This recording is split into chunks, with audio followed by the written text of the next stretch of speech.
Good evening, everyone. I'm meteorologist Eric Fisher. Let's keep you updated on what's happening with Hurricane Lee. As expected, as it comes north, it has begun its weakening. It's 85-mile-per-hour winds and moving faster, but it's a very large storm. So even though that it's tracked, the center of it is well off to the east, still bringing impacts to coastal New England as we head into Friday night and Saturday. The landfall point is expected to be near the southwestern tip of Nova Scotia.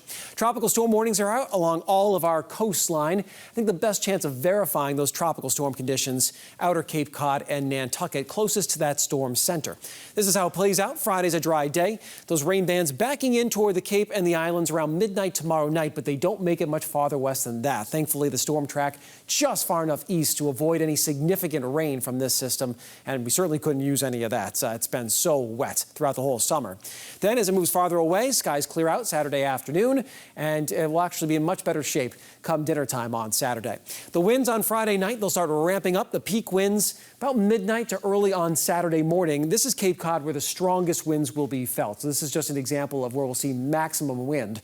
And you see some of those gusts around 60 miles per hour possible. So we're certainly looking at the possibility of some power outages. Those strongest winds felt right along the shoreline. That's where we'll have a chance for gusts over 50.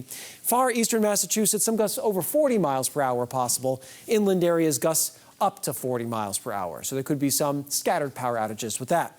The storm surge at 1 to 3 feet, but the great news is those strongest winds are coinciding with dead low tide on Saturday morning. That is definitely a big help. The afternoon tide around 1 p.m. Northwest winds, so the bay side of the Cape, at least minor coastal flooding, and Nantucket Harbor. Those would be the spots most affected, but the winds are starting to decrease by that time.